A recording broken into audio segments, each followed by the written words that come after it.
At 11:47 p.m. on a Tuesday night, Marcus Williams was about to make the biggest mistake of his life. He was going to ignore a phone call. A phone call that would either save or destroy a $2 billion empire, but Marcus didn't know that yet. All he knew was that he was tired, his back ached from mopping floors for 8 hours straight, and that phone on the 35th floor wouldn't stop ringing. Most people would have walked away. Most people would have said, "That's not my job," but Marcus Williams wasn't most people. And what happened in the next 60 seconds would prove that sometimes the person everyone overlooks is exactly the person who can save everything. This is the true story of how a night janitor from Brooklyn answered the wrong call and became the most important employee at Sterling Industries. But to understand why this moment mattered so much, you need to know who Marcus really was. Marcus Williams, 42 years old, had been invisible his entire life. Not literally invisible, but the kind of invisible that comes with wearing a janitor's uniform in a building full of people in $1,000 suits. He'd grown up in East New York, Brooklyn, where being invisible was sometimes a survival skill. His father worked construction until his knees gave out when Marcus was 16. His mother cleaned houses in Manhattan, taking 3 different buses to get to work each day. They weren't poor in spirit, but money was always tight. College wasn't an option, so Marcus learned to work with his hands. First at a car wash, then at a warehouse, and finally here, Sterling Industries, one of the most powerful tech companies on the East Coast. For 6 years, Marcus had walked these halls at night, emptying trash cans, mopping floors, and cleaning conference rooms where decisions worth millions were made. He kept his head down, did his job, and went home to his small apartment in Queens where he lived alone, watched old movies, and called his mother every Sunday. But here's what people didn't know about Marcus. He listened. During those 6 years, while executives talked around him like he wasn't there, he absorbed everything. Stock prices, merger talks, client complaints, employee gossip. He knew which deals were struggling, which clients were unhappy, and which executives were under pressure. Marcus had a gift for remembering voices, names, and details. It came from years of staying quiet and paying attention. He could tell you that Mr. Peterson from accounting was having marriage problems, that the Japanese clients were frustrated with delivery delays, and that CEO Jonathan Sterling was under enormous pressure from the board. But none of that seemed to matter. To everyone at Sterling Industries, Marcus was just the guy who emptied their trash and kept their offices clean. They saw the uniform, not the man. They saw the mop, not the mind. That was about to change. Sterling Industries wasn't just any company. The 40-story glass tower in Midtown Manhattan was a monument to success, home to breakthrough technologies and billion-dollar deals. The building hummed with activity during the day, phones ringing, meetings running, the sound of money being made, but at night, it became Marcus's world. The 35th floor was executive territory. Corner offices with floor-to-ceiling windows, marble desks, and leather chairs that cost more than Marcus made in a month. This was where Jonathan Sterling, the 47-year-old CEO, ran his empire. Sterling had built the company from nothing, and now it was worth $8 billion and employed over 15,000 people worldwide. That Tuesday night felt different from the moment Marcus stepped off the elevator. The air was thick, people with tension, even in the empty hallways. Papers were scattered on desks instead of filed away. Coffee cups sat half-empty, abandoned mid-conversation. Something big was happening. As Marcus wheeled his cart through the executive floor, he noticed unusual details. Sterling's office light had been left on, unusual for a man who was obsessively organized. Documents were spread across his desk, highlighted in yellow and red ink. A half-eaten sandwich sat on a plate, as if someone had been interrupted mid-bite. Marcus had cleaned this office hundreds of times. He knew Sterling's habits. The CEO was a neat freak who never left anything out of place. This chaos meant something was seriously wrong. As he began dusting the outer offices, Marcus's ears picked up fragments of conversations from earlier in the day. The Japanese deal, something about a contract dispute. A deadline that couldn't be missed. He'd overheard two executives arguing about legal language and international regulations that afternoon. But it wasn't until he entered Sterling's private office that Marcus realized just how serious the situation was. Spread across the mahogany desk were contracts marked confidential, financial projections showing massive losses, and a timeline with today's date circled in red ink. At the top of one document, in Sterling's handwriting, were the words, "If we lose Nakamura Industries, company bankruptcy within 6 months." Marcus's stomach dropped. Nakamura Industries was Sterling's biggest client, responsible for 40% of their revenue. He'd heard the name thousands of times while cleaning late-night meetings. Losing them would be catastrophic. That's when the phone rang. The sound cut through the silence like a knife. Marcus froze, his cleaning rag halfway to Sterling's desk. The phone's display showed an international number, long string of digits that meant nothing to him, but the country code looked Japanese. Ring, pause, ring again. Marcus glanced at the clock, 11:47 p.m. Who calls at this hour? His first instinct was to ignore it. He wasn't supposed to touch anything on Sterling's desk, let alone answer his phone. One complaint and Marcus could lose his job. At 42, starting over wasn't easy. But the ringing didn't stop. It echoed through the empty office like a cry for help. Marcus looked at the scattered papers, at the desperate handwriting, at the timeline with today's date. Something inside him shifted. His hand moved toward the phone before his brain could stop it. "Hello." His voice came out rougher than intended. There was a sharp intake of breath on the other end, followed by rapid Japanese, then heavily accented English. Finally. "Is this Sterling Industries? This is Hiroshi Nakamura calling from Tokyo. Where is Jonathan? I have been trying to reach him for 3 hours." Marcus's heart nearly stopped. Nakamura, the client who could destroy the company if they walked away. His mouth went dry, but somehow words came out. "Mr. Sterling isn't available right now. This is ... This is building security." A lie. But it was better than this is the janitor. "Security." Nakamura's voice was strained, desperate. "Listen carefully. There has been a terrible mistake in the contract. Article 47, subsection C, the Intellectual Property Clause. It was changed without our approval. If this is not corrected immediately, we terminate everything. Do you understand? $2 billion. Finished." Marcus's eyes darted to the papers on the desk. There it was, Article 47. The section was highlighted in angry red ink with Sterling's notes scribbled in the margins. Who authorized this change? "Sir," Marcus said carefully, "I can see there might be some confusion about the contract language ... "Confusion," Nakamura exploded. "This is not confusion, this is betrayal. We agreed to shared intellectual property rights. Now suddenly you claim exclusive ownership. We cannot accept this. Our lawyers are preparing withdrawal papers as we speak." Marcus felt the weight of the moment crushing down on him. 16,000 employees, families depending on their jobs. Sterling's company on the brink of collapse. All because of some legal language he didn't fully understand, but he had to try. "Mr. Nakamura, please don't hang up. I think this might be a mistake. Looking at these documents, it seems like someone changed the contract without proper authorization. Mr. Sterling has notes here questioning the same thing." Silence on the line. Then you can see Sterling's notes. Marcus's palms were sweating. "Yes, sir. It looks like he's been trying to figure out what happened too. He has your original agreement here, and the changes don't match what you both signed off on. Then why has he not called me? Why do I have to chase him like a dog?" Marcus looked at the scattered papers, at the evidence of a man working desperately to solve a crisis. "Sir, I think he's been trying to fix this before bothering you with it. But maybe ... maybe he needed to hear from you first to know how serious this was." Another pause. When Nakamura spoke again, his voice was calmer but still tense. "You speak very strangely for security personnel. What is your name?" Marcus swallowed hard. "Williams? Marcus Williams?" "Mr. Williams, you tell Sterling this. We do not want to end this partnership, but we will not be cheated. If he can guarantee the original intellectual property terms by morning Tokyo time, we continue.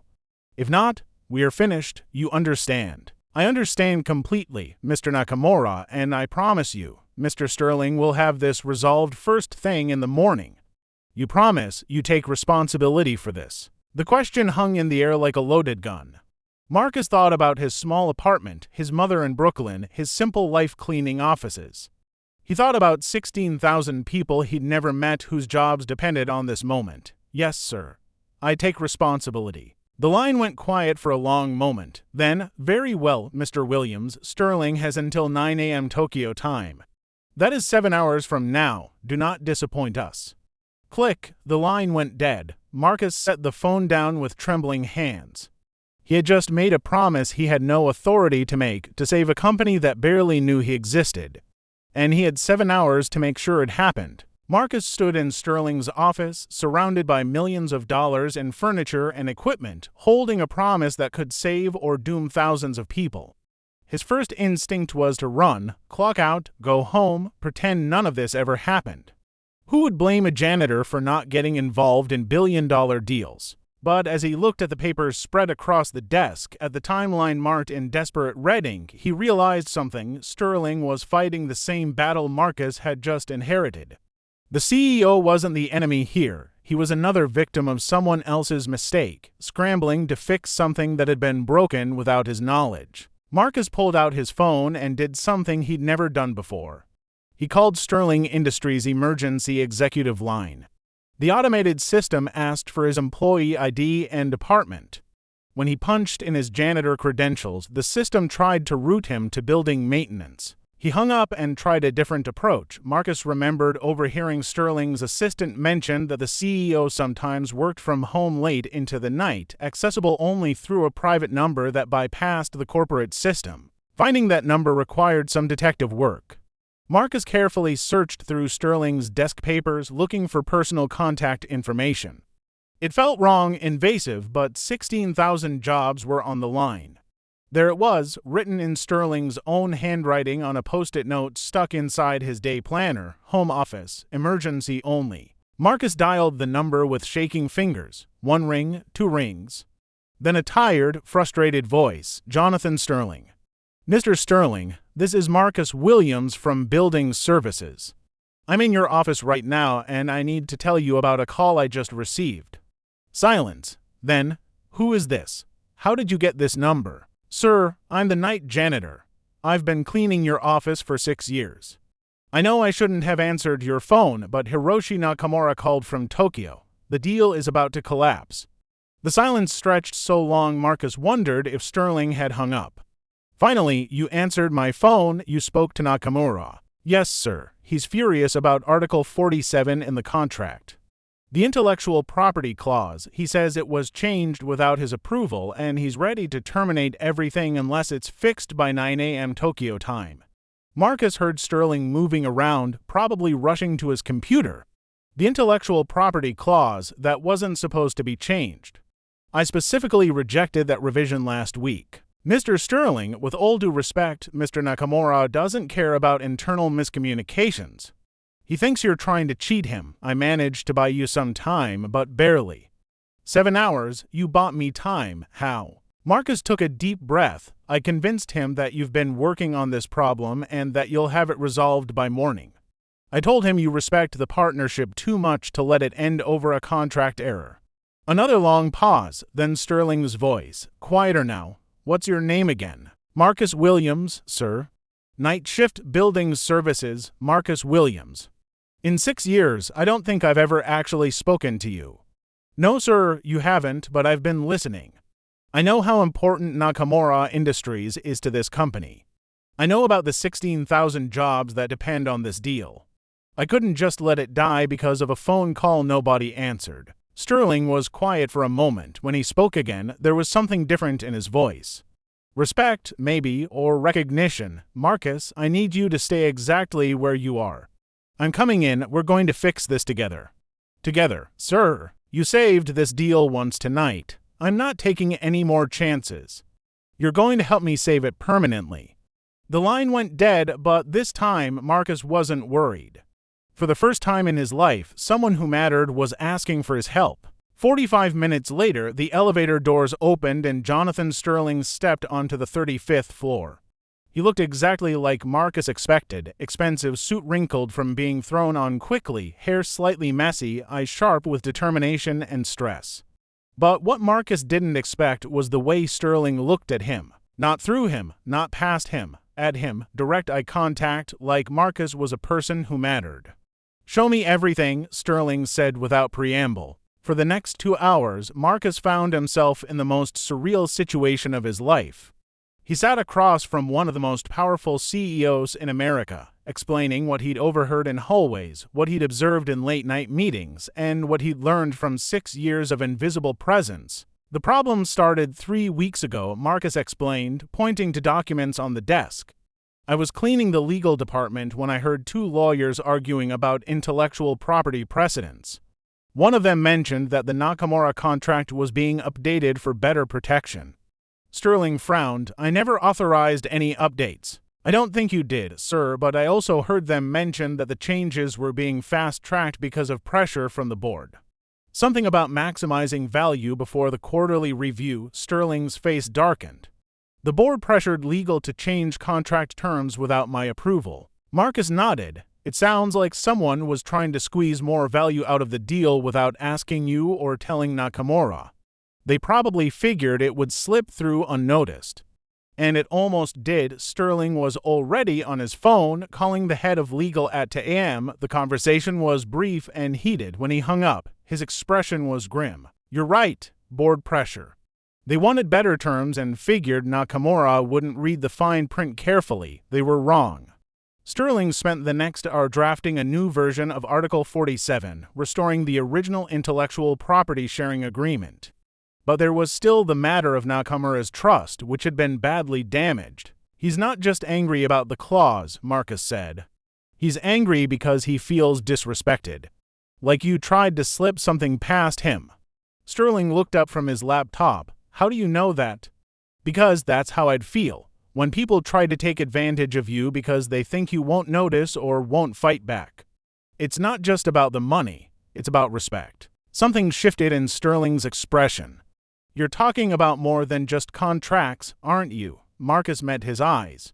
People don't like being invisible, Mr. Sterling. Whether you're a CEO in Tokyo or a janitor in Manhattan, everyone wants to be seen. Sterling was quiet for a long moment, then he picked up the phone and dialed Nakamura's direct line in Tokyo. Mr. Nakamura, this is Jonathan Sterling. I'm calling to personally apologize and to fix the mistake that should never have happened. Yes, I know what time it is. This couldn't wait. The conversation lasted 20 minutes. Sterling explained the unauthorized changes, took full responsibility, and guaranteed that the original terms would be restored immediately. But the real breakthrough came when he said something Marcus had suggested. Mr. Nakamura, I want you to know that the person who convinced you to give us another chance tonight wasn't just any employee. His name is Marcus Williams, and he's been with our company for 6 years. He understands something about respect and partnership that I clearly needed to remember.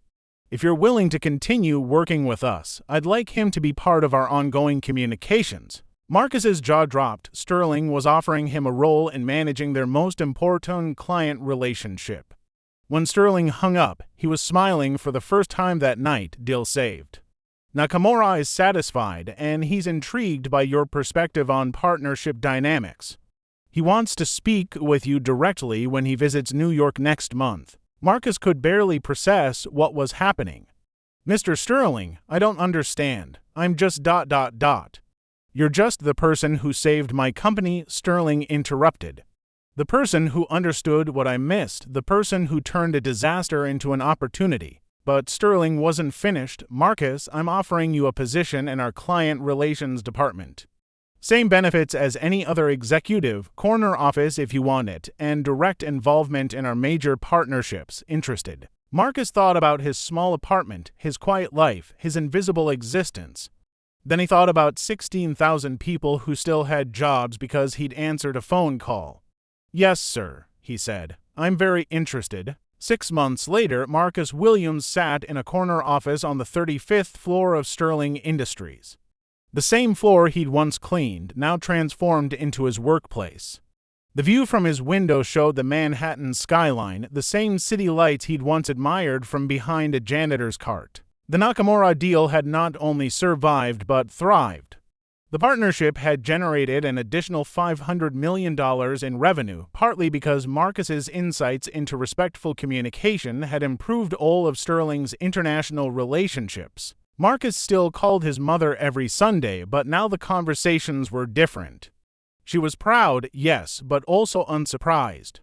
"I always knew you were special, baby," she'd say. "I just didn't know when the world would figure it out." The story of the night janitor who saved $1 billion deal became legend at Sterling Industries, but Marcus never let it go to his head. He kept a photo of his old janitorial card on his desk, not as a reminder of where he came from, but as a reminder of why he was there. "Everyone matters," he would tell new employees. "Every conversation you overhear, every person you walk past, every phone call you think isn't your responsibility, it all matters. You never know when the person everyone overlooks will be the person who saves everything." Jonathan Sterling had the photo from Marcus's employee badge, the one where he wore a janitor's uniform, framed and hung in the lobby with a plaque that read, "Marcus Williams, Senior Client Relations Director." The man who answered when it mattered most. But perhaps the most important change was in the culture of Sterling Industries itself. Sterling instituted monthly meetings where employees from every level, maintenance staff, security guards, administrative assistants, janitors, could share observations and insights about the company's operations. "We were missing half the conversation," Sterling would explain to other CEOs who visited. "The people who see everything, hear everything, and notice everything were the people we were ignoring. That almost cost me everything." The lesson of Marcus Williams spread beyond Sterling Industries. It became a reminder that value doesn't come with a title, that wisdom doesn't require a corner office, and that sometimes the most important voice in the room belongs to the person everyone assumes shouldn't be speaking.